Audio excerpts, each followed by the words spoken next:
బలపరిచేటువంటి సిద్ధపాటు కలిగి ఉన్నాం.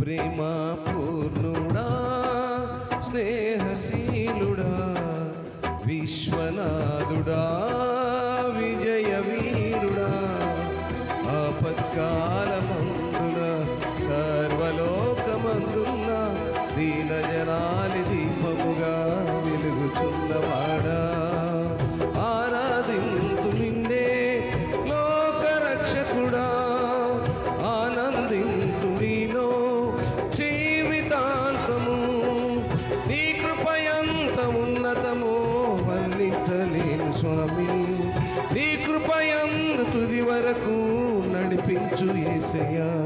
ప్రేమ పూర్ణుడా, స్నేహశీలుడా, విశ్వనాథుడా, విజయ వీరుడా.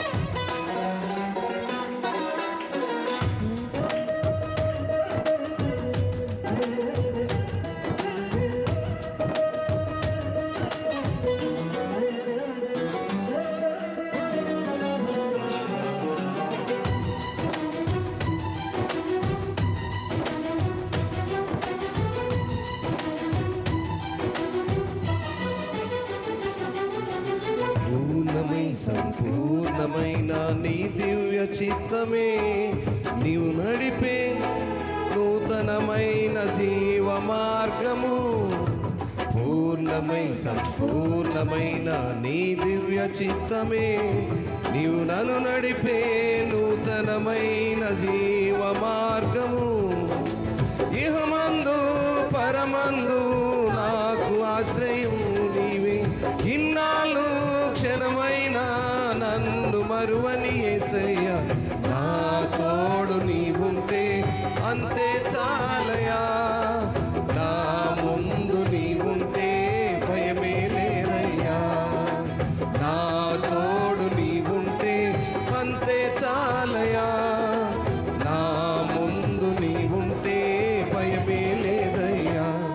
ప్రేమ పూర్ణుడా, స్నేహశీలుడా, విశ్వనాథుడా, విజయ వీరుడా, ఆపత్కాలమందున సర్వలోకమందున్న దీనజనాలి దీపముగా వెలుగుచున్నవాడా, ఆరాధింతు నిన్నే లోకరక్షకుడా, ఆనందింతు నీలో జీవితాంతము, నీ కృపయంత ఉన్నతము వర్ణించలేను స్వామి, నీ కృపయందు తుది వరకు నడిపించు యేసయ్యా.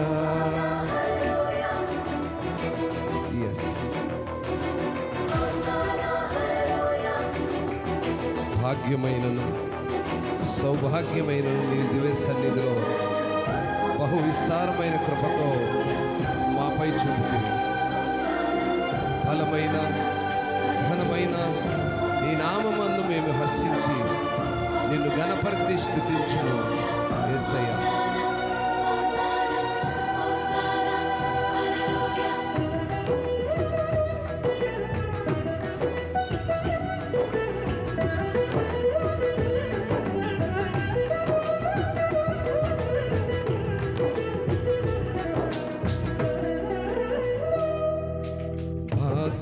సౌభాగ్యమే నీ దివ్య సన్నిధి, బహు విస్తారమైన నీ కృప నాపై చూపితివే. భాగ్యమే సౌభాగ్యమే భాగ్యమే నీ దివ్య సన్నిధి, బహు విస్తారమైన నీ కృప నాపై చూపితివే. బలమైన ఘనమైన నీ నామమందు హర్షించి భజించి కీర్తించి గణపరుతు నిన్ను యేసయ్యా. నా తోడు నీవుంటే అంతే చాలయా, నా ముందు నీవుంటే భయమే లేదయ్యా. నా తోడు నీవుంటే అంతే చాలయా, నా ముందు నీవుంటే భయమే లేదయ్యా. ప్రేమాపూర్ణుడా స్నేహశీలుడా విశ్వనాథుడా విజయ వీరుడా, ఆపత్కాలమందున సర్వలోకమందున్న దీన జనాలి దీపముగా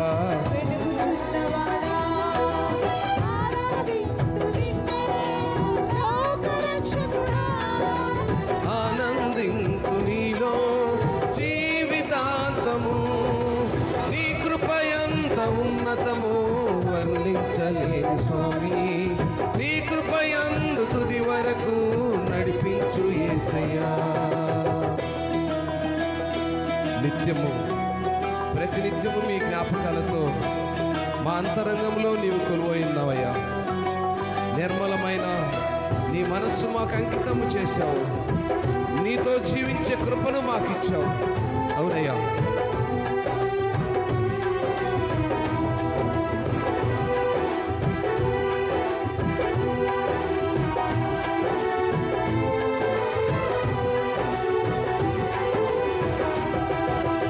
నిత్యము ప్రతినిత్యము నీ జ్ఞాపకాలతో నా అంతరంగమందు నీవు కొలువై ఉన్నావులే. నిత్యము ప్రతినిత్యము నీ జ్ఞాపకాలతో నా అంతరంగమందు నీవు కొలువై ఉన్నావులే. నిర్మలమైన నీ మనసే నాకు అంకితం చేశావు, నీతో జీవింప నన్ను కొనిపోయేసయ్యా. నా తోడు నీవుంటే అంతే చాలయా, నా ముందు నీవుంటే భయమే లేదయ్యా. నా తోడు నీవుంటే అంతే చాలయా, నా ముందు నీవుంటే భయమే లేదయ్యా. ప్రేమాపూర్ణుడా స్నేహశీలుడా విశ్వనాథుడా విజయ వీరుడా, ఆపత్కాలమందున సర్వలోకమందున్న దీన జనాలి దీపముగా వెలుగుచున్నవాడా. ఆరాధింతు నిన్నే లోకరక్షకుడా, ఆనందింతు నీలో జీవితాంతము. నీ కృపయంత ఉన్నతము వర్ణించలేని స్వామి, నీ కృపయందు తుది వరకు నడిపించు యేసయ్యా. నా తోడు నీవుంటే నా ముందు నీవుంటే నా తోడు నీవుంటే నా ముందు నీవుంటే. ప్రేమాపూర్ణుడా స్నేహశీలుడా విశ్వనాథుడా విజయ వీరుడా. మంచిది. దేవుని ఉన్నత నామములో ఆయన సన్నిధానంలో ఈ రీతిగా ఈ నూతన సంవత్సరంలో దేవుడు 2 మాసములు తన అపారమైన ప్రేమలో మనందరినీ కాచి మరొక నూతన మాసమును అనగా మార్చి 1 దినము మాత్రమే కాక మొదటి పునరుద్ధాన దిన ఆరాధనలో దేవుడు మనందరినీ సజీవులుగా ఉంచున్నాడు. స్తోత్రం, హల్లెలూయా. దగ్గరగా చప్పట్లు కొడదాం అందరం ఒకసారి. దేవుడు మనందరినీ సజీవులుగా ఉంచి ఆయన కృపలో కాచి ఒక పునరుద్ధాన దినమును ఈరోజు మనల్ని నడిపించి ఉన్నాడు. నిజంగా మనము బయట ప్రపంచంలో ప్రజలను చూసినప్పుడు, మన గ్రామాల్లోనే మన కుటుంబాల్లోనే మనుషులను చూసినప్పుడు దేవుని సన్నిధిలో గడిపే కృపను చాలామంది పోగొట్టుకుంటూ ఉంటారు. చాలామంది దేవుని యొక్క సన్నిధి, పరిశుద్ధుల సహవాసము, దేవుని యొక్క సంఘము, దేవుడు తన కృపచేత ఆయన ఏర్పాటు చేసుకొని మనకిచ్చినటువంటి శ్రేష్టమైన సహవాసం. ఆయన పిల్లలుగా ఎక్కడ 2-3 నా నామములు కూడి ఉంటారో వాడి మధ్య నేనుంటానని వాగ్దానం చేసిన దేవుడు, మనం ఈ రీతిగా కూడుకోవడానికి మనకొక సంఘముగా, ఒక సహవాసముగా దేవుడు మనకిచ్చినటువంటి ఉన్నత కృప. ఈరోజు బయట పరిస్థితులను చూసినప్పుడు మందిరాలుంటే సేవకులు లేరు, సేవకులుంటే మందిరాలు లేవు, సేవకులు మందిరాలుంటే విశ్వాసులు చెలుగోని ఊర్లో వదిలిపెట్టి వెళ్ళిపోతున్నారు. కొన్ని గ్రామాలండి ఎలా ఉన్నాయంటే మందిరాలు ఉంటున్నాయి, సేవకుడు ఉంటున్నారు, కానీ విశ్వాసులు ఉండట్లా. ఏమైపోతున్నారు తెలిసిన? మనము వలస వెళ్తుంటాం చూశారు, ఎక్కడికి? పనులకు. ఈ గ్రామంలో పని లేకపోతే ఇంకో గ్రామానికి పని, ఈ గ్రామంలో పని లేదు కాబట్టి ఇంకో గ్రామానికి పనికి వెళ్ళటం న్యాయమే, అవునా కదా? కొన్ని గ్రామాల్లో విశ్వాసాలు అండుట్లే, ఈ గ్రామంలో సేవకులు, ఈ గ్రామంలో మందిరము, ఈ గ్రామంలో పరిచర్య బాగలేదని గ్రామం తుడిచిపెట్టిపోయినటువంటి గ్రామాలను చాలా చూసి చాలా బాధపడుతుంటాం. గ్రామం తుడిచిపెట్టిపోతుందండి. మందిరాలు ఉన్నాయి, సేవకులు ఉన్నారు, గ్రామంలో ప్రజలు ఉన్నారు, కానీ అల్లా ఎన్నకాడికి పోతే బాగుంటుంది. ఏమండి, ఎంత దారుణముగా దేవుని కృపను, దేవుడు మనల్ని ప్రేమించి ఇచ్చినటువంటి సంఘ సహవాసాన్ని విడిచిపెట్టి వెళ్ళిపోతా ఉన్నారు. మందిరాలు, తాళాలు వేసిన మందిరాలు చాలా ఉన్నాయండి. ఎంత దౌర్భాగ్యం కదా! దేవుడు మనల్ని ప్రేమించి మనకిచ్చిన సంఘ సహవాసంలో మనం ఎప్పుడు వేరుగా ఉండకూడదు. అది దేవుని కృప. పరిశుద్ధుల సహవాసం అన్నాడు. అయ్యా, మాలో పరిశుద్ధులు ఎవరున్నారు? మేము పరిశుద్ధులమా? మేము నీతిమంతులమా? దుర్మార్గులమా? పాపులమా? అవన్నీ నాకు అవసరం లేదు, అది ఆయన చూసుకుంటాడు. కానీ ఆయన మనకిచ్చిన ఈ స్థలము పరిశుద్ధమైనది అన్నాడు. ఇక్కడ కూడుకుంటున్న వారు పరిశుద్ధులనే అర్థం. వారిలో ఉన్నటువంటి ప్రతి విధమైన ఆలోచనలు, తలంపులు, ఉద్దేశాలు, మానసిక శారీరక విషయాలు మనకు అవసరం లేదు. మనం కూడుకోవడానికి దేవుడిచ్చిన ఈ స్థలము పరిశుద్ధమైనది. అందుకే దీన్ని దేవాలయము అన్నాడు. దేవాలయం అంటే దేవుడు నివసించు స్థలము అని. ఈరోజు మన వాక్య ధ్యానంలో కూడా 122వ అధ్యాయము మొదటి మాటను మనం చూసినప్పుడు, యెహోవా మందిరమునకు వెళుదమని జనులు నాతో అనినప్పుడు నేను సంతోషించి తిని, యెరూషలేమా, మా పాదములు నీ గుమ్మములో నిలుచుచున్నవి. యెరూషలేమా, బాగుగా కట్టబడిన పట్టణం వలె నీవు కట్టబడి ఉన్నావు. చాలా యెరూషలేము. ఈరోజు మనము చూస్తున్నటువంటి దేశము ఇప్పటికి కూడా లైవ్లో ఉంది. ఆ దేశం ఏమీ కొట్టిపోలేదు. యెరూషలేము ప్రజలు ఇశ్రాయేలు దేశంలో ఉన్నారు. యెరూషలేము ప్రజలకు ఇశ్రాయేలు దేశము రాజధాని నగరం. ఇప్పుడు మనకు జరుగుతుంది కదా, అమరావతి రాజధాని అని కాదని ఎలాగ గొడవలు జరుగుతున్నాయో, ఆ రోజుల్లో కూడా యెరూషలేము ప్రజలకు ఇశ్రాయేలు నగరము రాజధాని. ఆ రాజధాని నగరములో నివసిస్తున్నటువంటి యెరూషలేము ప్రజల మీద జరిగినటువంటి అనేక ప్రతివిధమైన దండనలు, అనేక ప్రతివిధమైన పరిస్థితులను బట్టి కీర్తనకారుడు ఇక్కడ ఏం చేస్తున్నాడంటే, ఆయన సన్నిధిలో ఆయన స్తుతిస్తున్నాడు. యెరూషలేములో స్తుతిస్తూ ఉన్నాడు. యెరూషలేములో మందిరముకున్నటువంటి ఆ యొక్క లక్షణాలను తెలియజేస్తున్నాడు.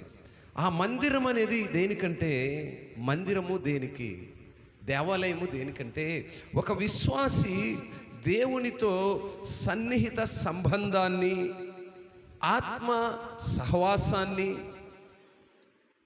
తోటి విశ్వాసుల ప్రేమను ఆనందముగా అనుభవించే ఆ స్థలము, ఆ చోటే దేవుని మందిరము. స్తోత్రం, హల్లెలూయా. అర్థమైందండి? దేవాలయం అంటే, దేవుని మందిరము అంటే విశ్వాసికి దేవునికి ఉండేటువంటి కనెక్షన్. ఫోన్కు నెట్ అనేది లేకపోతే ఏమవుతుంది? ఫోన్ పనిచేయదు. కనెక్షన్ కట్ అయిపోయిందంటే ఆ ఫోన్ పనిచేయదు. ఇప్పుడు వేరే వాళ్ళతో మనం మాట్లాడాలంటే దానికి ఆ నెట్వర్క్ అనేది కనెక్ట్ అవ్వాలి కదా. ఈరోజు మనము కూడా దేవునితో కనెక్ట్ అవ్వాలంటే, దేవునితో సన్నిహిత సహవాసాన్ని మనం కలిగి ఉండాలంటే మనం ఏమవ్వాలి? దేవుని మందిరములో నివాసం చేయాలి. అందుకొరకే పునరుద్ధానము ప్రత్యేకంగా ఏర్పరిచి ఆయన శరీరము, ఆయన రక్తమును తీసుకోవటమే కాకుండా ఆయనతో మనము ఆయనతో మమేకమవుతూ మన స్థితిగతులను ఆయనకు తెలియజేస్తూ మనం ఆయనతో మాట్లాడేటువంటి ఒక శ్రేష్టమైనటువంటి సమయము, స్థలము. అందుకే ఆయన ఆరంభంలోనే సమస్తాన్ని 6 దినములు సిద్ధపరిచి 7వ దినము ఇది విశ్రాంతి దినము అన్నాడు. విశ్రాంతి అనగానే చాలామంది చేస్తున్న పని ఏంటంటే 6 రోజులు పనికి పోయి వచ్చి 7 రోజులు కమ్మగా తాగేసి 7 రోజులు 1000కో 2000కో మంచిగా మాంసం తెచ్చుకొని చక్కగా వండుకొని చపాతీలు, ఆ రొట్టెలు, ఈ రొట్టెలు వండుకొని 3 పూటలు 3 గిన్నెలకు తిని పండుకోవడం విశ్రాంతి అనుకుంటారు. విశ్రాంతి అంటే అది కాదండి. విశ్రాంతి దినమును దేవుడు ఎందుకు ఏర్పాటు చేశారంటే 6 దినములు మీరు అందరూ కష్టపడాలి, మీ కుటుంబాలను పోషించుకోవాలి, మీ బిడ్డలను పోషించుకోవాలి, మీరు పోషించబట్టు కావాల్సినటువంటి ధనము కావాలి, దాన్ని సంపాదించుకోవాలి. వాటన్నిటిని మీరు సమకూర్చుకొని మీరు సంపాదించిన ధనము నిలకడగా ఉండాలంటే 7వ దినము నా సన్నిధికి వచ్చి నా సన్నిధిలో మోకరిల్లి మీతో నేను, నాతో మీరు కలుసుకునేటువంటి ఈ శ్రేష్టమైన సహవాసములో ఉండాలి అని దేవుడు 7వ దినమును విశ్రాంతి దినముగా మనకిచ్చాడు. అదే పునరుద్ధాన దినము, పరిశుద్ధ దినము, ఆదివారం. ఆ దినము కలుసుకునేటువంటి ఆ స్థలమునే మందిరము అన్నారు, దేవాలయము అన్నారు.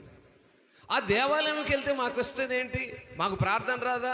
మేము బైబిల్ చదువుకోలేమా? మా పిల్లలు చదువుకోలేదా? మాకు అవి తెలియదా? మాకు ఇవి తెలియదా? మాకు ప్రార్థన చేయడం వచ్చు, పాటలు పాడడం వచ్చు, వాక్యం అన్నీ వచ్చు. అన్నీ వస్తే మన పిల్లలను బడికి ఎందుకు పంపిస్తున్నామండి? మనకు అన్నీ వచ్చు, కానీ మన పిల్లలు స్కూల్కి ఎందుకు వెళ్తున్నారు? మనం చెప్పొచ్చుగా, మనం చదువుకున్నాక బడికి వెళ్ళాము, మనం చదువుకున్నాము. మన పిల్లలకు మనమే చెప్పుకుంటూ పోద్దిగా. 1000 రూపాయలు, లక్షల రూపాయలు పెట్టి ఈ దేశము కాదు ఇంకొక దేశము, ఈ ప్రాంతం కాదు ఇంకొక ప్రాంతంలో ధనము హెచ్చించి ఎందుకు చదివిస్తున్నారు? మరి దేవుని సన్నిధిలో దేవుడు మనకు నేర్పించిన పాఠాలను మనం నేర్చుకోవడానికి, ఆయన ఏమైతే నేర్పిస్తున్నాడో, ఏమైతే నేర్చుకోమంటున్నాడో, ఏమైతే కొదువు కలిగి ఉన్నామో ఆ సంగతులన్నీ ఆయన ఇక్కడ వివరిస్తూ వచ్చాడు.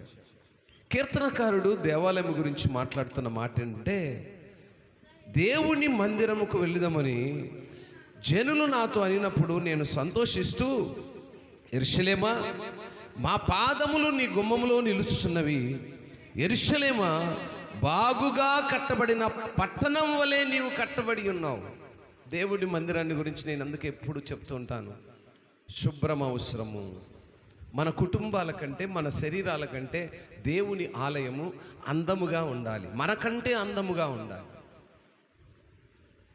గమనిస్తున్నారు లేదో, మన మందిరాన్ని దర్శించడానికి ఏ సేవకుడు వచ్చినా మందిరాన్ని కానీ మన విశ్వాసులైనటువంటి పిల్లలు కానీ గణపరచుకుంటూ వెళ్ళిన సేవకుడు ఇంతవరకు ఎవరైనా ఉన్నారా? మీ మందిరము బాగలేదన్నటువంటి సేవకుడు ఎవరైనా ఉన్నాడా? కారణం ఏంటంటే, మనం ఎప్పుడు దేవుని ఆలయమును, ఒక పట్టణము ఎంత అందముగా కట్టబడితే ఆ పట్టణం, ఇప్పుడు బెంగళూరు సిటీ ఉంది, గ్రీన్ సిటీ అంటారు దాన్ని, అది ఎప్పుడు అంత శుభ్రంగా, అంత నీట్గా, అంత అందంగా ఉంటుంది కనుక ఆ పట్టణానికి ఏమొచ్చింది? గ్రీన్ సిటీ అని పేరు వచ్చింది. అట్లా దేవుని ఆలయము ఎలా కట్టాడట? అందుకే అక్కడ మూడో మాటలు అంటున్నాడు, బాగుగా కట్టబడిన పట్టణం వలె నీవు కట్టావు. మందిరాన్ని దేవుడు ఆర్డినరీ కట్టలేడు. మందిరాలు చాలా చోట్ల వ్యాపార గృహాలుగా చేస్తున్నారు. ఇప్పుడు పరిశుద్ధ గ్రంథంలోనే కాదు, చాలా మందిరాలు మేము చూస్తున్నాం కళ్ళారా, వ్యాపార గృహాలు కాదు, వారు నివసించే గృహాలుగా చేశారు. ఏమండి, కొన్ని మందిరాలు సంఘం అంతా కష్టపడి కట్టుకుంటున్నాయి. అప్పుడు మందిరాల మీద భయము, క్రమము, భక్తి ఉందండి. ఈ మధ్య కాలంలో ఏమైందంటే కొన్ని సంస్థలు బయలుదేరి మందిరాలు కట్టించడం ప్రారంభించాక మందిరాలు ఎలా చేశారంటే, ఆ రోజు మత్తయి సువార్తలో యేసు ప్రభు కదా మందిరాల్లో వ్యాపారాలు జరుగుతుంటే ఏ రీతిగా వెళ్ళి ఆయన వాటన్నిటిని బయట విసిరేసి కోప్పడ్డాడో అలాంటి పరిస్థితులు ఈరోజు బయట కనపడుతున్నాయి. దానికి కారణం ఏమైందంటే, విరివిగా సంస్థల ద్వారా మందిరాలు కట్టేయడము, కట్టించిన మందిరాలను దేవుని మందిరాలుగా క్రమముగా వాడకపోవడం వలన ఈరోజు చాలా మందిరాలు అలా తయారైపోయి ఉన్నాయి. చాలా మందిరాలు అలా తయారైపోయినాయి. కారణం ఏంటంటే భక్తి లేని జీవితము, భయం లేని యొక్క విధానం. కొన్ని మందిరాల్లో నివాసం చేస్తున్నారండి, చాలా శాపగ్రస్తులు అవుతారు. ఒకరోజు నేను దర్శి ప్రాంతంలో వెళ్ళి చూశాను. అది మన ఈసీ మందిరం. వెళ్ళేసరికి వాళ్ళు చక్కగా కాంపౌండ్ గోడ కూడా కట్టేసుకున్నారండి. ఇంటికి బయట ప్లేస్ ఉంది, ఒక రూమ్ కట్టేసుకొని లోపల కాంపౌండ్ గోడ కట్టేసి మనుషులు వెళ్ళటానికి కూడా దారి లేదు. ఇక వాళ్ళు మాత్రమే వెళ్ళటానికి చిన్న గేటు పెడితే మనం ఇంటి ముందు గేటు అలా ప్లేస్ ఉంచేసి లోపల మొత్తము వాళ్ళకి సంబంధించిన వస్తువులను పెట్టేసుకున్నారు. విపరీతమైన కోపం వచ్చేసింది నాకు. ఇమీడియట్గా ఫొటోస్ తీసి బిషప్ గారికి పంపించి వెంటనే ఫోన్ చేశాను అక్కడ ఉన్నటువంటి పాస్టర్ గారికి. ఏమండి, ఆ ఇంటి వాళ్ళకు కూడా చెప్పాను, అయ్యా ఇది దేవుని ఆలయము, దేవుని ఆలయమును పాడు చేసేవారు పాడైపోదురని రాయబడింది. తప్పు చేస్తున్నారు మీరేమైనా అనుకోండి, నన్ను నేనైతే బాధపడను, కానీ ఈ మందిరములో మీరు నివసించడము తప్పు, ఇమీడియట్ ఖాళీ చేయండి అని చెప్పాను. వాళ్ళు చేశారు లేక నాకైతే తెలియదు, కానీ నేను వెళ్ళిన సమయంలో చూసిన సందర్భాన్ని ఖండించాను. ఎందుకు ఈ మాటను తెలియజేస్తున్నా అంటే, సందర్భం వచ్చింది కాబట్టి తెలియజేస్తూ ఉన్నాను. దేవుని ఆలయాన్ని ఆయన సుందరముగా ఉండే పట్టణంలాగా ఉంచాలనుకుంటున్నాడు.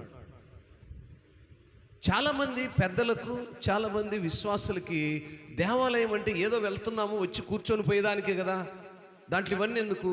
అంతకుముందు యేసు పాదం ఉండేవాడు, చనిపోయాడు కదా, బ్రతుకున్నప్పుడు ఇవన్నీ నేను తయారు చేస్తుంటే ఇది లేకపోతే ఏమైద్దయ్యా అనేవాడు. ఇది కావాలంటే ఇది లేకపోతే ఏమైద్దయ్యా అనేవాడు. ఇది కట్టాలా యేసుపాదమే అంటే ఇది లేకపోతే ఏమైద్దయ్యాను. ఇవన్నీ కట్టిన తర్వాత చూసి అయ్యో భలే ఉన్నాయే అంటే దాని గురించి ఆయనకు తెలియదు, అవేర్నెస్ లేదు, దాని గురించి అవగాహన కల్పించేటువంటి వారు లేరు. ఒక వస్తువును కొని దాన్ని వాడే విధానము, దాని వలన వచ్చేటువంటి లాభం ఏంటో తెలియజేసేవారు లేదు. ఈరోజు చూడండి, అవేర్నెస్ కోసము ఎన్ని ప్రోగ్రాంలు జరుగుతున్నాయి బయట, వ్యాపారాలు. నేడు దినమున నాకు పాస్టర్ గారికి ఒక పిలుపు వచ్చింది. సార్ మీకు ఏంటిది శ్రీరామ్ లైఫ్ ఇన్సూరెన్స్ అనే దాంట్లో 1000 మందిలో మీరు సెలెక్ట్ అయ్యారు, మీకు 2 లక్షల రూపాయలు యాక్సిడెంటల్ పాలసీ ఫ్రీగా ఇస్తాము, మీరు వచ్చి ఊరికి తీసుకెళ్ళిపోవడమే అన్నారు. ఇది సాధ్యమేనా? ఇది కుదిరే పని కాదు. సర్లేని చెప్పి నేను గమ్ముగా ఉన్నాను. గమ్ముకున్న తర్వాత అసలు ఇదంతా జరిగిన సంగతి నాకు తెలియదు, అమ్మగారితో జరిగింది ఇదంతా. వాళ్ళు మళ్ళీ ఆమెకే ఫోన్ చేశారు. ఆమె నాకు ఫోన్ చేసి వాళ్ళు ఎవరో రమ్మంటున్నారు అని. ఇవన్నీ సాధ్యం కాదులే, వాళ్ళు ఎవరో నాకు ఫోన్ చేయమని నాకు ఫోన్ చేశారు. సార్ మార్కాపురంలో పలానా ప్లేస్లో ఉన్నటువంటి దగ్గర 1000 మందిలో మీరు సెలెక్ట్ అయ్యారు, మీకు అదైతే ఇస్తాము అన్నాక ఇస్తారు, బాగానే ఉంది, మధ్యలో ఏదో పెడతారు, ఇదేదో ఉంటుంది వ్యవహారము అని నాకు అర్థమైపోయింది. సరేలేండి వెళ్ళొచ్చులేండి, నేను కొంచెం నిర్లక్ష్యంగా ఉన్నాను. ఆమెకు ఫోన్ చేశారు, ఆమె రెడీ అయిపోయింది, నేను వెళ్దాంలే అనుకుంటూ నేను వేరే బయట పనిలో కొంచెం తిరుగుతూ ఉన్నాను. సరే ఎట్టకేలకు 10 సార్లు ఫోన్లు చేశారు కదా, సరే పక్కనే కదా అని చెప్పని అమ్మగారు నేను ఇద్దరం వెళ్ళాం. వెళ్ళగానే చాలా క్రమముగా, చాలా పద్ధతిగా, చాలా గౌరవముగా ఆహ్వానించారు లోపలికి. మంచిది, చాలా సంతోషం అన్నాం. మీరు 1 గంట సమయం ఇవ్వాలి సార్ మాకు అన్నారు. టైం చూస్తే అప్పటికే 1 గంట అవుతుంది. గంట అంటే 2కి వదిలిపెడతారులే అనుకున్నాం బహుశా. చాలా క్రమంగా తీసుకెళ్ళి లోపల కూర్చోబెట్టారు. లోపల కూర్చోబెట్టి ఫ్యామిలీకి సంబంధించిన వివరాలన్నీ అడిగారు. ఎంతమంది భార్యలు, ఎంతమంది పిల్లలు, ఎంతమందికి పెళ్లి చేశారు, ఎంతమందికి చేయాలి, మీకు ఎంత డబ్బులు అవసరము అన్నీ అడిగారు. ఓపికగా గంట వరకు చెప్పాను. వాళ్ళకు కూడా పాపం ఓపిక నశించి ఫైనల్గా ఏం చేశారంటే, సార్ మీకు ఇన్సూరెన్స్ అయితే ఇస్తాం, మీరు సెలెక్ట్ అయింది నిజమే, మీకు సర్టిఫికెట్ ఇస్తాం. A certificate?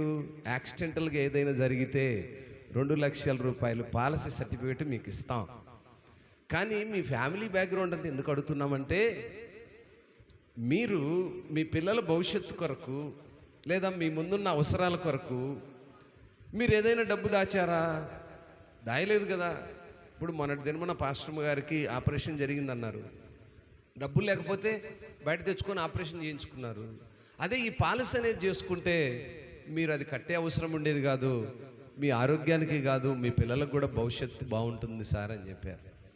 చెప్పిందంతా విన్నాను చాలా చక్కగా. అమ్మా, మీరు తీసుకొచ్చిన అవేర్నెస్ బాగానే ఉంది, మేము అంగీకరిస్తున్నాము, బట్ కాకపోతే నేను ఇప్పుడు చేయలేను.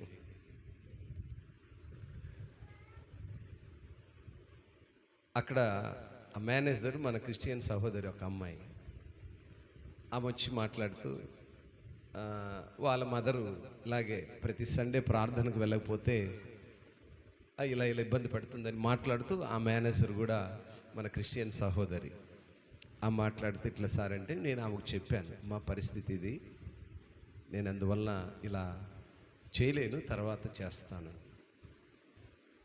ఎందుకు ఇదంతా మీకు చెప్పుకొస్తున్నానంటే, అవేర్నెస్ అనేది చాలా అవసరం. అంటే అర్థం ఏంటి? అవగాహన కలిగి ఉండటము. ఆ అమ్మాయి చెప్పినదంతా చాలా అవగాహన కలిగి ఉన్న సందర్భమే, మంచిదే, అది చేసుకోగలిగితే చాలా మంచిది. ఇప్పుడున్న ఈ జనరేషన్లో, ఈ పరిస్థితుల్లో కలిగి ఉండటం చాలా మంచిది. కలిగి ఉన్న వాళ్ళు ఖచ్చితంగా చేసుకోండి. ఎందుకంటే నిన్న నేను వెళ్ళి విన్నదాన్ని బట్టి మీలో ఎవరికైనా అవేర్నెస్ ఉంటే చేసుకోండి, పిల్లల భవిష్యత్తుకు మంచిది. అంటే నాకు తెలియడానికి 50 సంవత్సరాలు పట్టింది. కారణం ఏంటి? అవగాహన కలిగించిన వారు లేరు, దట్ సేమ్ టైము చేసుకోవాలనే తలంపు కూడా లేదు. నేడు దినం అదే ఉండుంటే మరి పాస్టమ్మకు నేను డబ్బుల కొరకు కష్టపడి ఆమెకు ఆపరేషన్ చేయించడానికి ఎంతో ఇబ్బంది పడ్డాను, ఆ పరిస్థితి ఉండేది కాదు. ఇప్పుడు మొన్న సేమ్ ఇలాగే మన రాంబాబు వాళ్ళ నాన్నగారు రాంప్రసాద్ పాస్టర్ గారు కూడా బాగాలేనప్పుడు హాస్పిటల్లో అడ్మిట్ చేశారు. రాంబాబుకి హెల్త్ ఇన్సూరెన్స్ ఉంది కనుక హాస్పిటల్లో జాయిన్ చేయగానే ఏం చేశారు, 1 రూపీ ఖర్చు లేదు, 2,50,000 రూపీస్ బిల్లు వేశారు, ఫ్రీగా వచ్చేసాడు బయట. అప్పుడు ఆయన అంటున్నాడు, నా కొడుకు ఎంప్లాయీగా ఉండి ఈ హెల్త్ ఇన్సూరెన్స్కి ఎంప్లాయీతో పని లేదండి, ఎవరైనా చేసుకోవచ్చు, మనం కూడా చేసుకోవచ్చు. మీకు ఎందుకు ఈ విషయాన్ని చెప్తున్నానంటే, నేను విని తెలుసుకున్న దాన్ని మీకు తెలియజేస్తున్నాను. చేసుకుంటే మన పిల్లల భవిష్యత్తుకు ముందున్న దినాల్లో, ఇప్పుడున్న ఈ పరిస్థితిలో రోగాలు, అనారోగ్య పరిస్థితులు ఎలా ఉంది చెప్పండి. పిల్లలు లేదు, పెద్దలు లేదు. అది లలిత కుమార్కి ఆపరేషన్, ఆమెకి ఎంత 30 ఏళ్ళు ఉంటాయా, 35 ఉంటుందా, ఉంటాయా 35 ఉంటుందా వయసు? ఒక 35 లేదా 40 దాకా ఉంటుందా ఆమెకు ఆపరేషన్. 55 ఏళ్ళు వచ్చిన ఆమెకు ఆపరేషనే, 45 ఏళ్ళు వచ్చిన ఆమెకు అదే ఆపరేషన్. కాబట్టి ఇలాంటి పరిస్థితుల్లో మనము టెన్షన్ లేకుండా మన ఫ్యామిలీని కొనసాగించుకోవడానికి బాగుంటుందని అర్థమైంది. ఎందుకు ఈ విషయాన్ని ఇప్పుడు ఇంతసేపు చెప్పానంటే, అవేర్నెస్ అనేది చాలా అవసరం. మందిరానికి ఎందుకు వెళ్ళాలి, ఒక పాలసీ ఎందుకు చేసుకోవాలో ఆ అమ్మాయి పూర్తిగా చెప్పేంతవరకు నిజంగా నాకు ఐడియా లేదు. ఆ అమ్మాయి చెప్పాక అర్థమైంది, నేను చాలా నచ్చాను. కాకపోతే లేదు అన్నదానికి కూడా ఆ అమ్మాయి ఏం చెప్పింది తెలిసిన, చాలా తెలివిగా, సార్ మొన్న పాస్టర్ మాకు బాగాలేదన్నారు, ఆపరేషన్ చేయించారు, 2 లక్షలు అయిందన్నారు, తెచ్చారా లేదండి, తెచ్చుకున్నారా లేదా, అలాగే దీనికి కూడా మీరు తెచ్చి కట్టుకుంటే భవిష్యత్ కాలంలో మీకు మాత్రమే కాదు మీ పిల్లలకు కూడా చాలా బాగుంటుంది. నాకు చాలా ఎగ్జంప్షన్ కూడా ఇచ్చింది ఆ పాప. బట్ నో మోర్ సోర్స్ అని చెప్పాను. ఇక I will try next again, sure, must and should అని చెప్పాను. కాబట్టి అవగాహన లేని పరిస్థితులు, నాకు ఇదే అవగాహన ఆ అమ్మాయి ఒక 3 నెలల ముందు చెప్పుంటే ఖచ్చితంగా చేసి ఉండేవాడిని.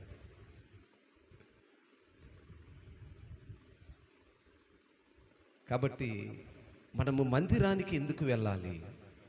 అవగాహన చాలా ప్రాముఖ్యం.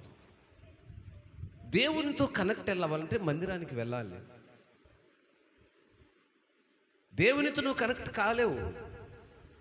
మందిరానికి ఎప్పుడైతే దూరంగా ఉంటావో, నువ్వు ఎంత ధనవంతుడైనా, ఎంత మంచివాడివైనా, నీకు ఎటువంటి ఏ లక్షణాలు లేకపోయినా, నీలో ఏ పాప జీవితం లేకపోయినా కనెక్ట్ అనేది కావాలి. ఏమంటే నెట్ కనెక్ట్ కాకపోతే నువ్వు ఎన్ని లక్షల ఫోన్ కొన్న ప్రయోజనం లేదు.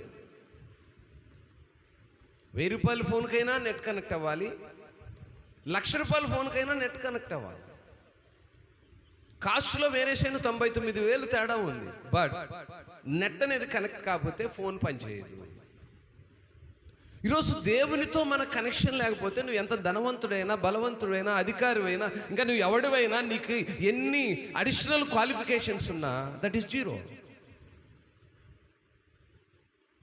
అందుకే వాక్యం చెప్పే మాట ఏంటంటే, ఒక విశ్వాసి దేవునితో సన్నిహిత సంబంధాన్ని కలిగి ఉండాలి. అదేం చేస్తుందంటే ఆత్మ సహవాసాన్ని, తోటి విశ్వాసులతో ప్రేమను, ఆనందాన్ని అనుభవించే విధానంలోనికి నడిపిస్తూ ఉంది. ఇది దేవుని మందిరము. అందుకే భక్తులు అక్కడ చక్కగా చెప్పుకుంటూ వస్తూ 4వ వాక్యంలో అంటాడు, ఇశ్రాయేలుకు నియబడిన శాసనమును బట్టి యెహోవా నామమునకు కృతజ్ఞతాస్తుతులు చెల్లించుటకై వారి గోత్రములు, యెహోవా గోత్రములు అక్కడికి ఎక్కి వెళ్ళును. అచ్చట న్యాయము తీర్చుటకై సింహాసనములు, దావీదు వంశీముల సింహాసనములు స్థాపింపబడి ఉన్నవి. యెరూషలేము యొక్క క్షేమము కొరకు ప్రార్థన చేయుడి. యెరూషలేము యొక్క క్షేమం. యెరూషలేములో ఇప్పటికి కూడా చాలా సమస్యలు తలెత్తాయి. అనేక మంది ఇశ్రాయేలు ఇప్పటికి కూడా అక్కడ నివసిస్తున్నారు. ఇప్పుడు కూడా ఆ దేశంలో గొడవలు జరుగుతున్నాయి, యుద్ధాలు జరుగుతున్నాయి. చూస్తున్నారు లేదా న్యూస్లో? మీరు గమనిస్తున్నారా? ఆయన అప్పుడే రాయించాడు, యెరూషలేము క్షేమము కొరకు మనం ప్రార్థన చేసేవారముగా ఉండాలి. దేవుని సన్నిధి కొరకు మనం ప్రార్థన చేసేలాగా ఉండాలి. గ్రామంలో నివసిస్తున్న సంఘ సహవాసం కొరకు మనం ప్రార్థన చేసేవారముగా ఉండాలి. యెరూషలేము క్షేమము, దేవుని పిల్లల క్షేమం. దేవుని పిల్లలకు క్షేమం వచ్చేది దేవుని సన్నిధిలో అండి. దేవుని సన్నిధిలో క్షేమాన్ని కావాలి అంటే చేరి వచ్చిన మనము రాలేని వారి కొరకు ప్రార్థన చేయాలి. స్తోత్రం. దేవుని సన్నిధిలో నమ్మకమైన విశ్వాసులుగా ఉన్న మనము అవిశ్వాసులుగా ఉన్నటువంటి వారి కొరకు, వారి క్షేమము కొరకు ప్రార్థన చేయాలి. నేను ఎల్లప్పుడూ మీకు ఒకటే ప్రార్థన నేర్పిస్తూ ఉంటాను, మీ కొరకు మీరు ఎప్పుడు ప్రార్థన చేయమాకండి. మీరు నోరు తెరిచి ప్రారంభిస్తేనే మీ కొరకు ప్రార్థన ఆయనకు అర్థమైపోయింది. మీ గ్రామము కొరకు, మీ దేశము కొరకు, మీ యొక్క గ్రామంలో నివసిస్తున్న మీ నైబర్స్ కొరకు ప్రార్థన చేయండి. ఇప్పుడు ఇక్కడ యెరూషలేము యొక్క క్షేమం కొరకు ప్రార్థన చేయమన్నాడు, మీకోసం ప్రార్థన చేసుకోమన్నాడా? ఏమండి? యెరూషలేము, ఇజ్రాయేల్లో నివసిస్తున్న యెరూషలేము ప్రజల కొరకు ప్రార్థన చేయమన్నాడు, కానీ మీ కొరకు మీరు ప్రార్థన చేసుకోండి అనలేదు. ఒక్కసారి అన్నాడు ఆయన. ఎప్పుడు అన్నాడు చెప్పండి? ఆయన శిలువను మోస్తున్నప్పుడు ఎవరు పోయారు? మరియమ్మ పోయి ఏడుస్తూ ఉంది. అప్పుడు అన్నాడు అమ్మతోటి, అమ్మా నా కొరకు ఏడవద్దు, ఏడుస్తున్న మీరందరూ మీ కొరకు, మీ పిల్లల కొరకు ఏడవండి. ఎక్కడ ఆయన తన కొరకు అడిగిన విధానం లేదండి. యేసు ప్రభువారు తండ్రిని ఎక్కడ కూడా నాకు ఇది చేయి, ఇది కావాలని అడగలేదు.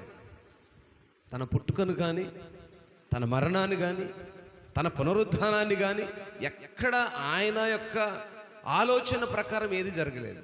సమస్తము దేవుని చిత్తములో ప్రవచనాల నెరవేర్పు కొరకు ఆయన ముందుగా ఏమైతే ఆయన యొక్క ప్రోగ్రామును సిద్ధం చేసుకున్నాడో దాని ప్రకారమే నడుస్తూ వచ్చింది. ఈరోజు నా ప్రియ దేవుని సంగమా, దేవుని సన్నిధిలో మనం ఉంటున్నప్పుడు మందిరపు సంఘక్షేమము కొరకు ప్రార్థన చేసే వారంగా ఉండాలి. సంఘమే ప్రాముఖ్యం. సంఘము యొక్క ఆశీర్వాదము, సంఘము యొక్క క్షేమమే మనందరికీ ఆశీర్వాదం. ఎట్లా అంటే కూడా ఒక చిన్న ఎగ్జాంపుల్ చెప్పచ్చు. మనం ఒక చిన్న గ్రామంలో ఈరోజు నివాసం చేస్తున్నాం. ఒక 100 కుటుంబాలు కలిగిన గ్రామం. ఈరోజు మనం అందరం కూడా ఇక్కడ కూడుకొని ఉన్నాం. ఈ 100 కుటుంబాల్లో ఏదో ఒక కుటుంబంలో ఏదో ఒక విధమైన విషాదం కలిగింది అనుకోండి, ఏం జరుగుతుంది? ఈ 99 కుటుంబాల్లో ఆ విషాదము అలుముకుంటుంది. ఉంటుందా లేదా? పట్టణాల్లో ఉండదండి. పట్టణాల్లో పక్కింట్లో జరిగినా, నేను అడిగితే న్యూస్ చూశారో లేదో, 2 రోజుల క్రితం చూశాను. మరి అది నిజం అబద్ధమో నాకైతే తెలియదు, కానీ న్యూస్లో వేయటము ఒక క్రైస్తవ కుటుంబం అని వేశారు. జాగ్రత్తగా మూర్ఖంగా విశ్వాసంలోకి వెళ్ళిపోయే వాళ్ళు కూడా ఉంటారు. మూర్ఖమైన విశ్వాసం కూడా ఉంది. అది కూడా అనవసరం. ఒక తల్లి 2 కుమార్తెలు, ఒక కొడుకు నివాసం చేస్తున్నారట హైదరాబాద్ పట్టణంలోనే. ఆ కుమార్తెకు ఏదో బలహీన స్థితి, అనారోగ్య స్థితిలో హాస్పిటల్లో అడ్మిట్ చేశారు. ఆ కుమార్తె మరణించింది. ఆ కుమారుడు, మిగిలిన మరో కుమార్తె, తల్లి, 3 కలిసి ఆ మరణించిన ఆ కుమార్తె యొక్క మృతదేహమును చక్కగా ఇంటికి తీసుకొచ్చారు. ఇల్లు అంటే మనలాంటి గ్రామాల్లో అనుకోండి, 3 పల్లెల నుంచి వస్తారో అందరికీ తెలుస్తుంది. పట్టణాల్లో ఎస్పెషల్లీ అపార్ట్మెంట్స్ అనే దాంట్లో ఏం జరిగేది ఎవరికి తెలియదండి. అది తెలియడానికి 4 రోజులు పడుతుంది. ఆ చనిపోయినటువంటి ఆ కుమార్తెను ఆ కుటుంబీకులు తీసుకొని వచ్చి అపార్ట్మెంట్లోని వాళ్ళ ఇంట్లో పెట్టుకొని తలుపులు వేసుకొని 4 రోజులు తలుపులు తీయలేదట.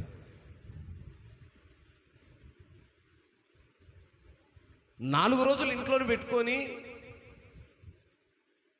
వాళ్ళు ఏదో ఇటుపక్క మన నుంచి వెళ్ళిపోయిన వాళ్ళే. ఏదో హైదరాబాదు అంత పెద్ద పట్టణం అయిందంటే అక్కడుండి ప్రజలు కాదు, మన ప్రాంతంలో ఉన్న ప్రజలందరూ అక్కడికి వెళ్ళి ఉద్యోగాల వల్ల, అటు వల్ల, ఇటు వల్ల, పనుల వల్ల స్థిరపడి సంపాదించుకొని అక్కడే గృహాలు కట్టుకొని ఉంటున్న వాళ్ళే.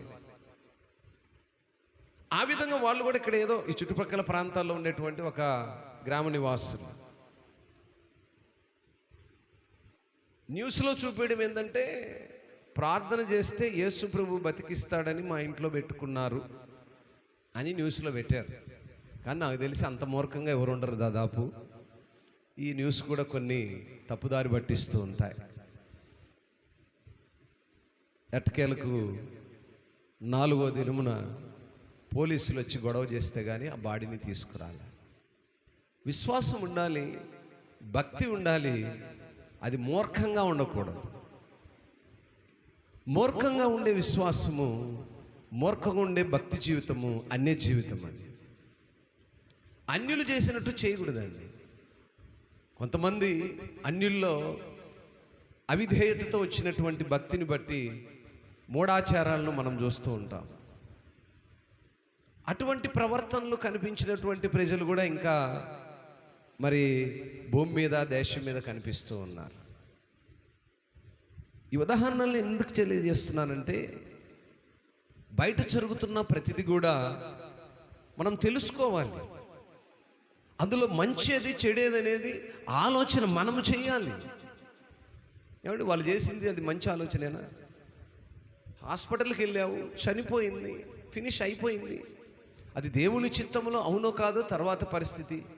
శరీరంలో ఉన్న బలహీనతలను బట్టి వయసుతో నిమిత్తం లేకుండా మరణిస్తున్నారు. ఆ విషయాన్ని చెప్పడానికి ఇంత చెప్పాను.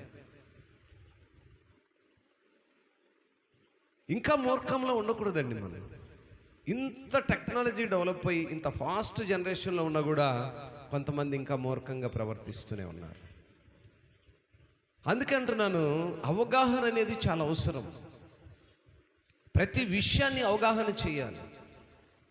ప్రతి విషయాన్ని మరి లెక్కింపులోనికి తీసుకోవాలి.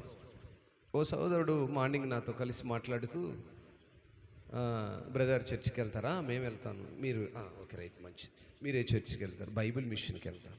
వెరీ గుడ్, బాగుంది. బైబిల్ మిషన్ అంటే మీకు చాలామందికి తెలుసునో లేదో, దేవదాస్ అయ్య గారని మరణాత అని గుంటూరు కాకానిలో ఉంటుంది. అక్కడ కూడా వచ్చిపోయి దాదాపు ఆర్సీఎం లాగానే జరిగిస్తూ ఉంటారు. ఆర్సీఎం వాళ్ళ కంటే ఎక్కువ చేస్తారు. మన ప్రాంతంలో బైబిల్ మిషన్లో తక్కువ జరుగుతుంటుంది. మన ప్రాంతంలో కొద్దిగా మన విధానంలోకి వెళ్తారు. ఆ ప్రాంతంలో ఎక్కువగా ఏం చేస్తారంటే ఖచ్చితంగా విగ్రహారాధన లాగానే జరుగుద్ది. ఒక రకంగా ఆర్సీఎంలో ఎలా జరుగుద్దో అలాగే ఒక రకంగా జరుగుతుంది. సరే, ఈ బ్రదర్ మాట్లాడుతూ, పాస్టర్ గారు ఉపవాసం గురించి మాట్లాడుతూ, ఉపవాసం అనేది ఉండాలా ఉండొద్దా అనే సందర్భంలో ఏదో మాట్లాడాడు. కొద్దిసేపు చెప్పాను, అయిపోయిన తర్వాత మా పాస్టర్ వాక్యం చెప్తూ, దేవదాస్ అయ్య గారు దేవుడు అన్నాడు అయ్య గారు అని అన్నాడు. దేవదాస్ అయ్య గారు దేవుడా అండి? యాసన గారు దేవుడా? మంచి దైవజనులుగా దేవుని ఆజ్ఞలకు లోబడి పరిచర్య చేసి సంఘాలు నిర్మించి విశ్వాసులను సిద్ధపరిచి సేవకులను సిద్ధపరిచి ఈ లోకం విడిచి దేవుని సన్నిధికి చేరినటువంటి భక్తులు, వారిని దేవుళ్ళు అంటాం ఎంత కరెక్టు? కొంతమంది సేవకులు బోధలి దాన్ని ఖండించాడంట ఈతను. దానికి పాస్టర్ గారు కోప్పడ్డంట. ఏంటి నేను చెప్తే? అయితే నువ్వు తప్పు చెప్తే దాన్ని రైట్ అనాలా? మీకు కూడా ఎందుకు చెప్తున్నానంటే, ఏ సేవకుడైనా వాక్యం చెప్పిన తర్వాత రైట్ ఆర్ రాంగ్ ఆలోచన చేయండి. దేవుడు మనకు కూడా జ్ఞానం ఇచ్చాడు. సేవకుడి మాట చెప్పాడు, కరెక్టేనా? ఇది అవేర్నెస్ రావాలి. మూర్ఖంగా ఆయన పాస్టర్ ఆయన ఏం చెప్తుంది రైటే, ఆయన పెద్దవాడు కాబట్టి ఏం చెప్తుంది రైటే, ఆయన గ్రామంలో పెద్దవాడు కాబట్టి ఆయన తాగొచ్చి పులిపిట్ ఎక్కిన రైటే. ఎలా రైట్ అయిద్దండి? మన విశ్వాసులు కూడా కొంతమంది తాగొచ్చి గొడవలు చేస్తుంటారు. ఏమనలా కాదు, అది క్రమం కాదని తెలుసుకోవాలి. సంఘంలోకి వచ్చినప్పుడు, దేవుని మందిరంలోకి వచ్చినప్పుడు, దేవాలయము ఇది పరిశుద్ధమైనది, ఇది మరి ఏర్పరచబడినటువంటి సేవకులు విశ్వాసుల కొరకు సిద్ధపరిచినది. ఇక్కడ ఒక క్రమంలో ఉండాలి. త్రాగుబోతులుగా మన ఇష్టానుసారంగా వచ్చి మైకులు పట్టుకొని తాగి గందరగోళంగా పడతా ఉంటారు. అది దేవునికి ఏమైనా మహిమ? మాట ఆలోచన చేద్దాం. నేను ఎవరిని అనాలని కాదు, కానీ తెలుసుకోమని చెప్తున్నాను. తాగేసి వచ్చి మైకిట్టి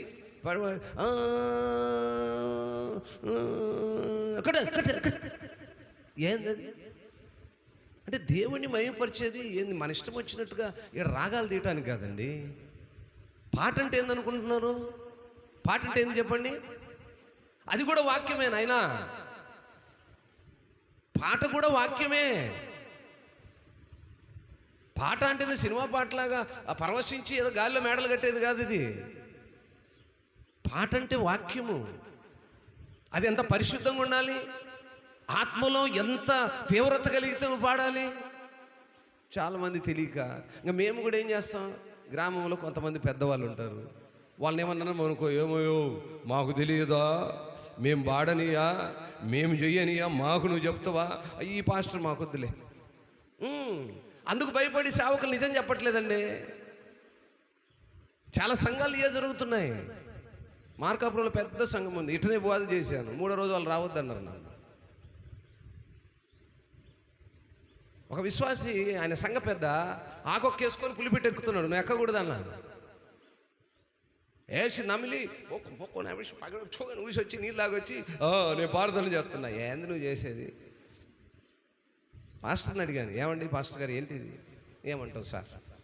ఏమన్నా అన్నం అనుకోమంటారు సార్, నాకు వచ్చే పాద్ది సార్. అలా తయారైపోయారు. పరిశుద్ధత లేని విశ్వాసులుగా ఉన్నారు, పెద్దలుగా ఉన్నారు, గ్రహించలేకపోతున్నారు. నేను ఎవరిని ఉద్దేశించి మాత్రం ఎప్పుడు చెప్పనండి. నేను చాలా స్ట్రైట్కి వెళ్తాను, బైబిల్నే నమ్ముతాను. ఇంక వేరే ఎవరిని వైపు చూడను. ఏ ఉపమానాలు, ఏ బుర్రకథలో, హరికథలో, ఇంకో కథలో నాకు చెప్పడం రాదు, చెప్పను. గ్రంథాన్ని పక్కాగా నమ్ముతాను, చదువుతాను, అందులో ఉన్నదే చెప్తాను. అది మిమ్మల్ని చేయమని చెప్తాను. ఇప్పుడు బడికి వెళ్తే టీచర్ పుస్తకం తీసి పుస్తకం ఉన్నది చెప్పాలనా, ఈయన ఇంట్లో కథ తీసుకొచ్చి చెప్తే మనం వినాలనా? పిల్లోడు ఏది నేర్చుకోవాలి? వాడికి ఇచ్చిన సిలబస్ ఏదో వాడికి నువ్వు నేర్పియాలి. ఈరోజు గ్రంథం ఏమైతే ఉందో దాన్ని చెప్పడానికి దేవుడు మమ్మల్ని దేనికి ఏర్పాటు చేశాడో మేము దాని గురించే మాట్లాడాలి. మైకులు ఊరుకున్నాయి, ఏదో వాయిద్యాలు ఉన్నాయి, ఏదో కొట్టేవాళ్ళు ఉన్నారని రాగము తాళము పల్లవి లేకుండా, ఆ పాటకు ఒక అర్థం లేకుండా, అది పాడొచ్చో పాడకూడదో తెలియకుండా రాగాలు తీస్తే కాదు. నేను పాడేవాళ్ళని మిమ్మల్ని ఎవరిని తప్పనట్లేదు, కాకపోతే భక్తిగా పాడాలి అంటాను, క్రమముగా పాడాలి అంటాను. పాడుతున్నప్పుడు అది వాక్యమని గ్రహించమంటాను. పాట అంటే తమాషగా తీసుకోమాకండి. ఒక పాట ఆత్మలో నుంచి ఆ రెవల్యూషన్ రావాలి. అందుకే స్టీవెన్సన్ అనుకుంటా ఒక పాట పాడాడు. నేను పాట పాడుతున్నప్పుడే నీ మాట నా పాటగా అనుక్షణము, నేను పాడే దగ్గరల్లా కూడా ఆ పాటలో అప్పటికప్పుడు ఉద్యమం వచ్చిపోకూడదు, అప్పటికప్పుడు పోనం వచ్చినలాగా ఊగిపోకూడదు. అది శాశ్వతంగా వారి జీవితాల్లోనికి, వారి హృదయాల్లోనికి వెళ్ళేటట్టు చేయని పాడతాడు. అది పాట. పాట మనం పాడుతున్నామంటే తమాషగా కాదు, దేవుని కీర్తిస్తున్నామంటే టైంపాస్ కాదు. వాక్యముకు ముందు అది కూడా వాక్యమే. కాకపోతే అందులో రిధం ఉన్నప్పుడు ఏమైందంటే వినటానికి వినసొంపుగా ఉంటుందని వాయిద్యాలు వాడుతున్నాం. కొన్ని సంఘాలు అందుకే వాయిద్యాలు అలౌ చేయరు, తెలుసునా? మన వాళ్ళు తప్పట్లు పలుకులు జగ్గినకు అంటుండే కానీ అబ్బా ఈ పాట కొడితే బాగుంటుంది, అది కాదు. ఆ రోజు భక్తుడైనటువంటి దావీదు గారు నాట్యం ఆడుతూ దేవుణ్ణి పరవశించాడు. అప్పుడు ఆయన సంగీత వాయిద్యములు వాడాడు అని మనం ఇప్పుడు కూడా వాడుతున్నాం. ఇప్పుడేమో ట్రెండ్ ఓవర్ అయిపోయింది. ఏది ఏమైనా దేవుని సన్నిధి, దేవుని ఆలయము, దేవుడు నివసించే స్థలము, ఇది పరిశుద్ధులు దేవునితో కనెక్ట్ అయ్యేటువంటి ప్లేస్. ఇది మామూలుగా ఉండేటువంటి స్థలము కాదు. ఇది బహుసుందరముగా కట్టబడినటువంటి పట్టణము వలె ఉంటుందట. అందుకే మందిరాన్ని ఎప్పుడు కూడా సుందరముగానే ఉంచుకోవాలి. మన శరీరాలు కుళ్ళిపోయినా, మనకు రోజొక వస్త్రాలు కట్టడానికి లేకపోయినా దేవుని మందిరాన్ని మరి శుద్ధముగా, శుద్ధీకరంగా ఉంచాలి. అన్నిలో మందిరాలు చూడండి ఎలా ఉంటాయో, దెమ్మ తిరిగిపోతాయి. ఎందుకంటే వాళ్ళు దేవుడు అనేట్టు అలా ఇచ్చేస్తారు. మనకున్న ఇవ్వము, ఇవ్వాలన్న మనసు అసలే రాదు. అందుకే మన మందిరాలు కుంటుపడుతూ ఉంటాయి, మన దేవాలయాలు మోతలు పడుతుంటాయి, దేవుని మందిరాలకు విలువ లేకుండా పోతాం. కారణాలు అవి. ఏది ఏమైనప్పటికీ 6వ వాక్యం చూసినప్పుడు, యెరూషలేము యొక్క క్షేమము కొరకు ప్రార్థన చేయుడి. యెరూషలేమా, నిన్ను ప్రేమించు వారు వర్ధిల్లుదురు. నీ ప్రాకారములలో నెమ్మది కలుగుగాక, నీ నగరులలో క్షేమముండునుగాక. నా సహోదరుల నిమిత్తమును, నా సహవాసుల నిమిత్తమును నీకు క్షేమము కలుగునుగాక అని నేనందును. మన దేవుడైన యెహోవా మందిరం నిమిత్తము నీకు మేలు చేయ ప్రయత్నించెదను. దేవుని యొక్క మందిరములో మేలులు ఉంటాయి, దేవుని యొక్క మందిరములో ఆశీర్వాదాలు ఉంటాయి, దేవుని మందిరములో క్షేమం ఉంటుంది. ఆ మందిరాన్ని మనము సరదాగా టైంపాస్ కోసం తీసుకునే మందిరముగా తీసుకోకూడదు. ఆత్మతో, సత్యముతో మన యొక్క హృదయాల్లో ప్రేరణ కలిగిన వారమై, రోషము కలిగినటువంటి విశ్వాసులుగా, రోషము కలిగినటువంటి సేవకులుగా, వాక్యాన్ని బోధిస్తున్నప్పుడు, వాక్యాన్ని వింటున్నప్పుడు, కీర్తన ఆలాపిస్తున్నప్పుడు, ప్రార్థిస్తున్నప్పుడు మన యొక్క హృదయాల్లో ఉద్యమం రావాలి. అది అప్పుడు వచ్చి అప్పుడు పోయేదిగా ఉండకూడదు. ఆ పాట కృతీసినమ్మా ఒక లైన్ పాడతా. నీ మాట నా పాటగా అనుక్షణం పాడని, లోకాన నిన్ను చాటగా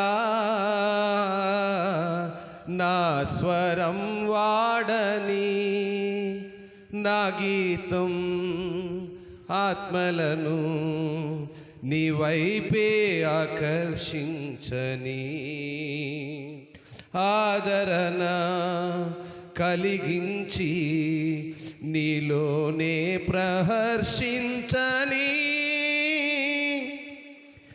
పాటగా అనుక్షణం పాడని ఏ చోట గలమెత్తినా నీ ప్రేమ ధ్వనించని పాడేటి ప్రతి పాటలో నీ రూపు కనిపించని వినిపించుచున్నప్పుడే ఉద్రేకములు రేపక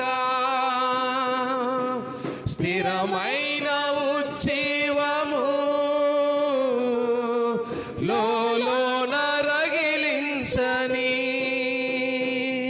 నా గీతం ఆత్మలను నీ వైపే ఆకర్షించని ఆదరణ కలిగించి నీలోనే ప్రహర్షించని నీ మాట నా పాటగా అనుక్షణం పాడని. స్తోత్రం. మనం ఆ పాట పాడుతున్నప్పుడు ఆ పాడే పాటలో ఏం ఉండాలట? ఆయన రూపం కనపడాలట. ఏమండి, పాట పాడుతుంటే దేవుని రూపం కనపడాలట. అంటే మన ఆత్మలో ఎంత ఆ రోషము కలిగి, ఎంత ఉజ్జీవము కలిగి, ఆ పాట పాడుతున్నప్పుడు హృదయంలో ఎంత నలగొట్టినటువంటి అభిషేకము కలిగి, అది పాట. ఏదో అప్పుడు పాడి అప్పుడు వదిలేస్తూ పోయేది కాదు. అందుకే ఆయన 2వ లైన్లో ఉన్నాడు కదా, పాడే ప్రతి పాటలు నీ రూపు కనిపిస్తూ వినిపిస్తున్నప్పుడు ఏముండాలి? వినే వాళ్ళకు ఉద్రేకం కలగాలి. అది ఉజ్జీవం అంటే. పాట పాడుతున్నామంటే ఒక రకమైన వాక్యం చెప్పినట్టండి. ఇప్పుడు ఈయన పాట రాశాడు. ఈ పాటను మనం ఎందుకు జ్ఞాపకం చేసుకుంటున్నాము? ఆ పాటలో ఉన్న పదము, దానికి ఉన్నటువంటి లయ, దానికి ఉన్నటువంటి సరళమైనటువంటి ఆ యొక్క విధానం ఏం చేస్తుందంటే దేవుణ్ణి ఉజ్జీవింపడానికి, అనేక మంది లోకంలో ఉన్న విశ్వాసులు దేవుని సన్నిధిలో నడవడానికి ఆ పాట పాడేటప్పుడే గాక స్థిరమైనదిగా ఉండాలి. ఆ పాటలో ఉన్న ఉజ్జీవము అప్పుడు పుట్టి అప్పుడు పోయేదిగా ఉండకూడదు. అలా దేవుని సన్నిధిలో మనం ఉన్నప్పుడు, దేవాలయంలో మనం ఉంటున్నప్పుడు అది పరిశుద్ధమైన పట్టణముగా. ఇంకా ఈ 123వ వాక్యము చాలా చిన్నదిగా ఉంది. అక్కడ చిన్న ప్రార్థన చేశాడు. దేవుని దయ కోసం ప్రార్థన చేశాడు. అయ్యా, ఇక్కడ యెరూషలేమును స్తుతిస్తూ ఉన్నాను. 122వ కీర్తన ఏంటంటే యెరూషలేమును స్తుతిస్తూ ఈ 123వ కీర్తనలో దేవుని దయ కొరకు ప్రార్థన చేస్తున్నాడు. ఏం చేస్తున్నాడు చూడండి. ఆకాశమందు ఆసీనుడైన వాడా, నీ తట్టు నా కన్నులెచ్చున్నాను. దాసుల కన్నులు తమ యజమాని చేతి తట్టును, దాసి కన్నులు తమ యజమానురాలు చేతి తట్టును చూచున్నట్లు మన దేవుడైన యెహోవా మనల్ని కరుణించు వరకు మన కన్నులు ఆయన తట్టు. స్తోత్రం. ఈ ప్రార్థన చేయాలి. అయ్యా, మేము కనులెత్తి నీ వైపు చూస్తున్నాము. మా ప్రార్థన, మా యజమానుల ప్రార్థన, మా దీనదాసుల ప్రార్థన వైపు నీ కనులుంచి మా ప్రార్థన వైపు నాయన నీ యొక్క మనస్సును హృదయం నుంచి ఆలకించమని ప్రార్థన చేయాలి. 3వ మాటలు అంటాడు, యెహోవా, మేము అధిక తిరస్కారం పాలైతిమి, అహంకారులందయు గర్విష్ఠుల తిరస్కారము మా మీదికి అధికముగా వస్తుంది. ఎవరండి? అహంకారులు, గర్విష్ఠులు. వీళ్ళు ఎలా ఉంటారు? దేవునికి దూరస్తులుగా ఉంటారు. ఉండటమే కాకుండా దేవుని పిల్లలపై అనేకమైనటువంటి అవహేళనలు కనపరుస్తూ ఉంటారు. అటువంటి పరిస్థితిలో మేము తిరస్కారం నందిన వారముగా ఉంటున్నాము. ఇంకా అంటున్నాడు, చివరి మాటను మనం గమనించినప్పుడు, మమ్మను కరుణింపుమని దేవుని దగ్గర కీర్తనకారుడు ప్రార్థన చేస్తున్నాడు.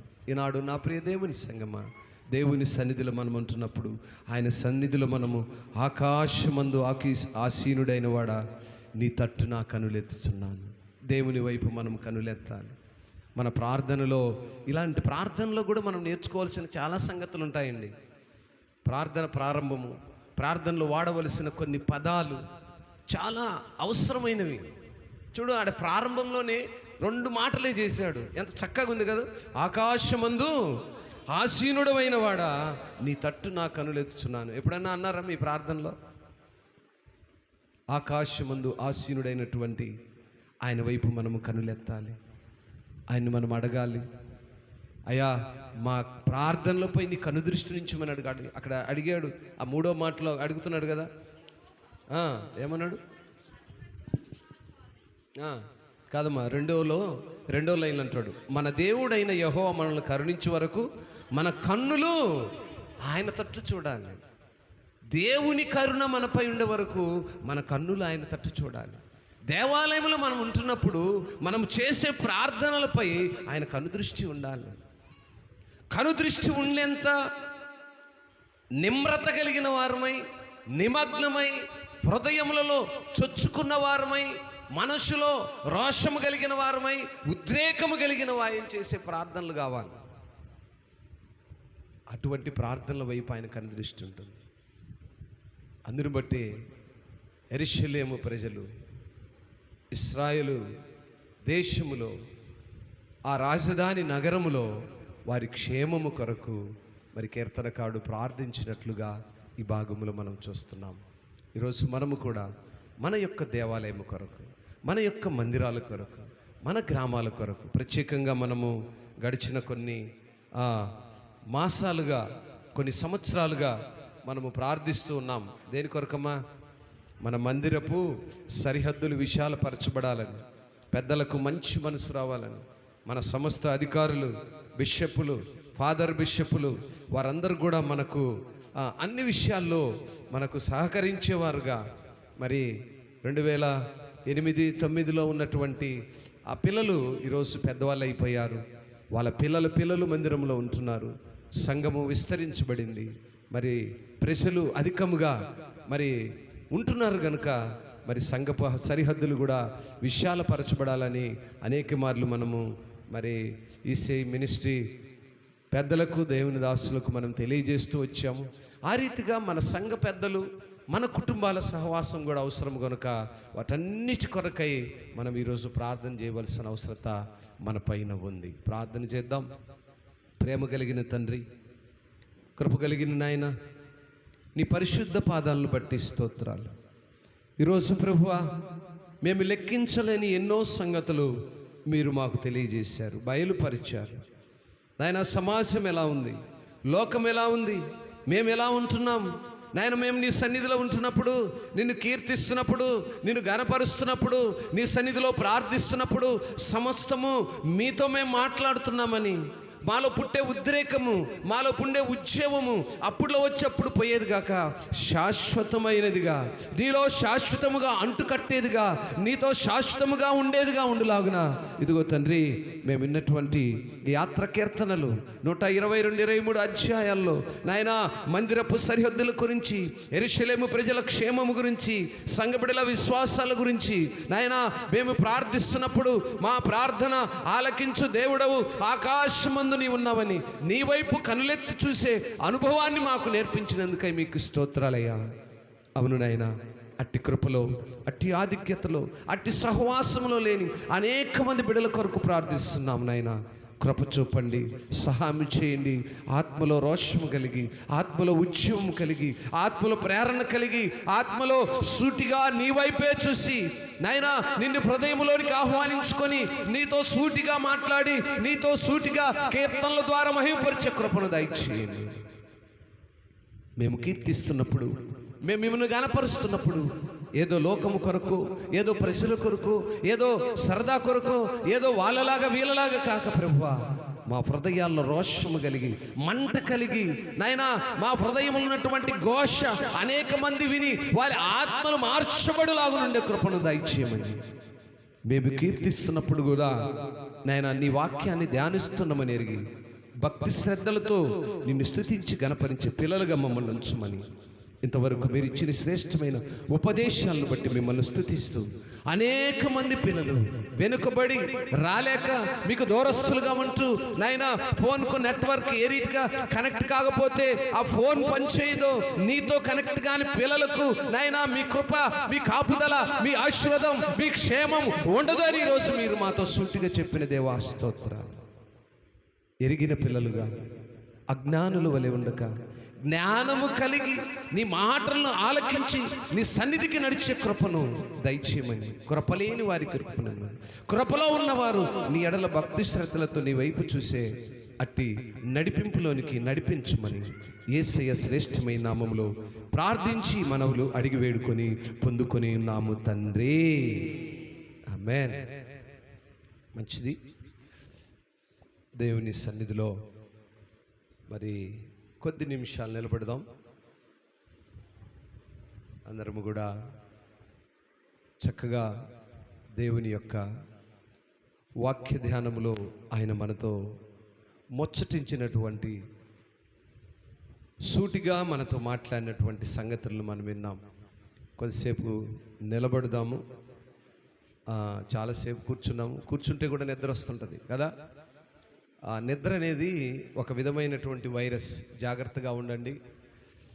ఎందుకంటే పక్కన వాళ్ళు ఎవరైనా కళ్ళు మూస్తే లేపండి, ఏమనుకోమాకండి, లేపండి. లేపకపోతే అది అందరికీ చుట్టుకునే అవకాశం ఉంది. ఎందుకంటే నిద్ర, తుమ్ములు, తర్వాత ఆవిలింతలు, ఇది వైరస్. ఇది ఆటోమేటిక్గా ఒక్కళ్ళు మొదలు పెడితే అందరికి అట్లా స్టార్ట్ అయింది. అది అంటున్న నాన్నగారు మొదలు పెట్టింది, ఇంకా మీరు అందరు మొదలు పెట్టాలి. కాబట్టి ఇది ఎవరికైనా అట్లా తగిలిందనుకోండి, చేత్తో అట్లా స్పర్శ ఇచ్చారనుకో, మెలకులోనికి వస్తారు. మంచిది. దేవుని సన్నిధిలో చిన్న మందగా కూడి ఆయన గణపరుస్తున్న మనము సంతోషంగా నిలబడండి. కొద్దిసేపు కాలు నొప్పులు తగ్గుతాయి. ఎంతసేపు కూర్చున్నా ఏదైనా వ్యవహారం జరుగుతుంది అనుకోండి, డీజే పాటకు బయట డ్యాన్స్ చేస్తున్నారు, పెళ్లి కూతురుని పెళ్లి కొడుకుని పెట్టింటే 3 గంటలు నిలబడతారండి. కాలు నొప్పులే ఉండవు. అప్పుడు టోలిఘాటు కాడ నుంచి పెళ్లి కూతుర్ని తీసుకురావాలంటే కుటుంబాలుగా మేకప్లు వేసి, పట్టు చీరలు కట్టి, అదేంది సన్న పిల్లోని సంకలు ఒకరిని ఈ పక్క ఒకరిని వేసుకొని మీద ఒకరిని ఎక్కించుకొని 3 గంటల పాటు ఉంటారండి. పాపం మంచోళ్ళు. ఇక్కడ ఆరాధన 2 నిమిషాలు నిలబడమంటే పాపం కాలు నొప్పులు, నడుము నొప్పులు, ఒళ్ళు నొప్పులు, జ్వరము, దగ్గు, పడిశము, ఇంకా లోకంలో ఉన్న రోగాలన్నీ 333 రోగాలు మనకాండ ఉంటాయి.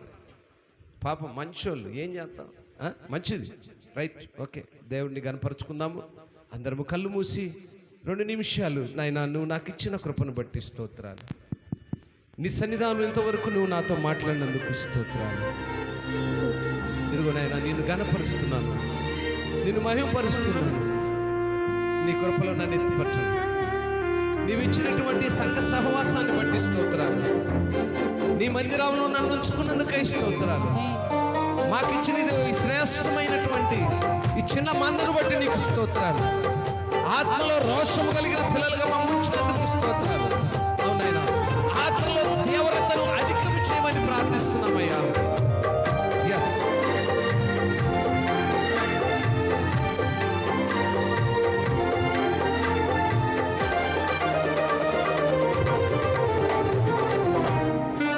Praise God. హోలీ స్పిరిట్,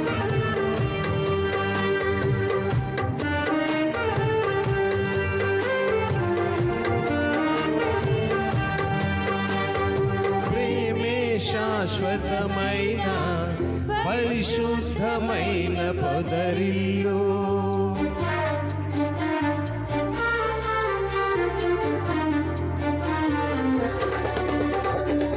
ప్రేమే శాశ్వతమైన పరిశుద్ధమైన పొదరిల్లు, మనసే మందిరమాయే, నా మదిలో దీపము నీవే.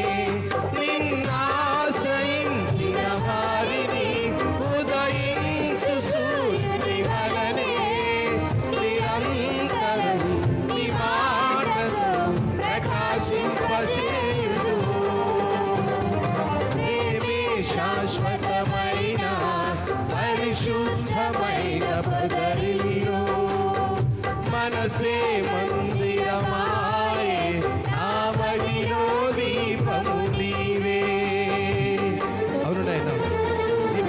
శాశ్వతమైనది. మేము నివసించేటువంటి నీ స్థలము పరిశుద్ధమైనది. మా మనసులే మందిరములై, మా మదిలో మీరు దీపమై, మీ సన్నిధిలో మమ్మల్ని ఆశ్రయించడానికి మీరు ఇచ్చిన కృపను బట్టి స్తోత్రము నాయనా. yes అందరము సంతోషంగా స్తుతిస్తూ సంతోషముగా నోరారా హృదయపూర్వకంగా మనపూర్వకముగా మన హృదయంలోనికి ఆయన ఆహ్వానిస్తూ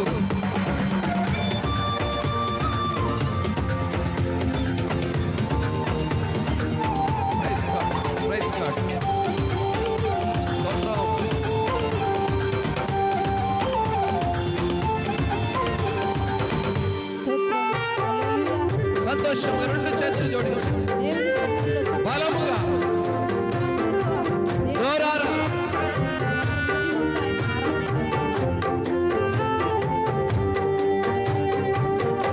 అమరమైన నీ చరితం, విమలమైన నీ రుధిరం, ఆత్మీయముగా ఉత్తేజపరచిన పరివర్తన క్షేత్రము.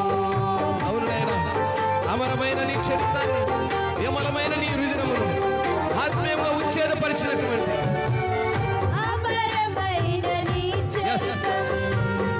విమలమైన నీ రుధిరం, ఆత్మీయముగా ఉత్తేజపరచిన పరివర్తన క్షేత్రము. ఇన్నాళ్ళుగా నన్ను స్నేహించి ఇంతగా ఫలింపజేసితివి. ఈ సంపదనంతటితో అభినయించినే పాడెదను. ఉండలేను, బ్రతుకలేను నీ తోడు లేకుండా. నీ తోడు లేకుండా ప్రేమే శాశ్వతమైన పరిశుద్ధమైన పొదరిల్లు. మనసే మందిరమాయే, నా మదిలో దీపము నీవే. ఆశ్రయించిన వారిని ఉదయించు సూర్యుని వలెనే నిరంతరం నీ మాటతో ప్రకాశింపజేయుదు. శాశ్వతమైన పరిశుద్ధమైన పొదరిల్లు. మనసే మందిరమాయే, నా మదిలో దీపము నీవే.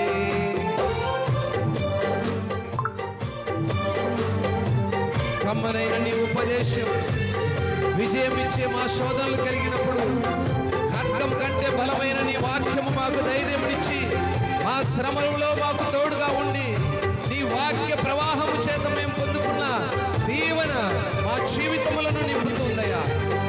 yes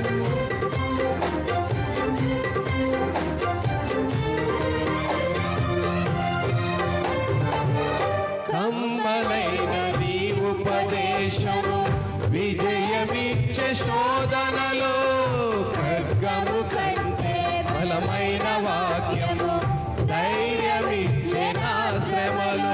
అవునైనా నీ ఉపదేశం మాకు ధైర్యం ఇస్తుందయ్యా. నీ ఉపదేశము ఖడ్గము కంటే బలమైనదయ్యా. కమ్మనైన నీ ఉపదేశము విజయమిచ్చే శోధనలో, ఖడ్గము కంటే బలమైన వాక్యము ధైర్యమిచ్చే నీ శ్రమలో.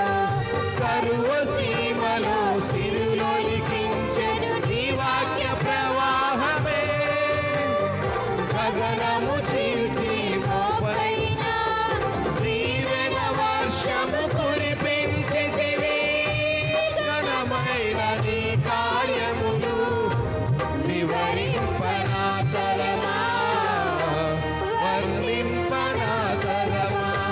ప్రేమే శాశ్వతమైన పరిశుద్ధమైన పొదరిల్లు.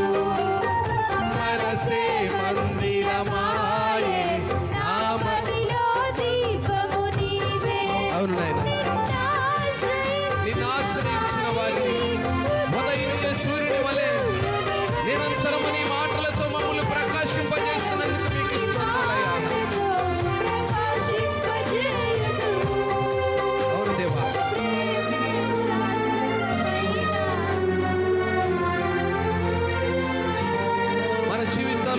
రాసినటువంటి కొన్ని విషాదమైనటువంటి పరిస్థితులు, సమస్యపోయే స్థితిలో మనం ఉన్నప్పుడు ఆయన దయతో, ఆయన వాగ్దానాలతో మనల్ని స్థిరపరిచినటువంటి దేవాది దేవుని ఆరాధిస్తున్నాం.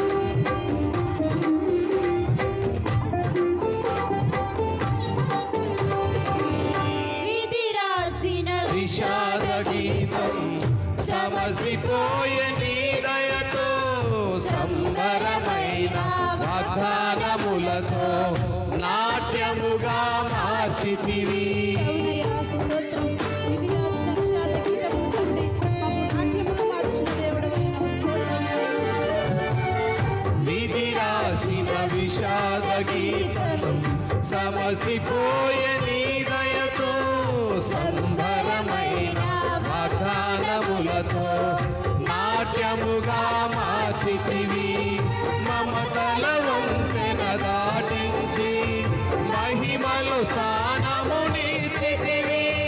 నీ రాజ్యములో జ్యేష్ఠులతో యుగ యుగములు నే ప్రకాశించనా. నా పైన ఎందుకింత గాఢమైన ప్రేమ నీకు, మరువలేను యేసయ్యా.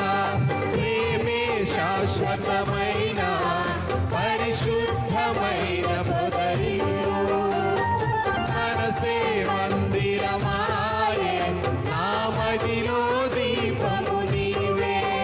నిన్నాశ్రయించిన వారిని ఉదయించు సూర్యుని వలెనే నిరంతరం నీ మాటతో ప్రకాశింపజేయుదు. ప్రేమే శాశ్వతమైన పరిశుద్ధమైన పొదరిల్లు. అవునైనా, మా మనసే మా నాయనా. నా మదిలో దీపము Yes, Lord.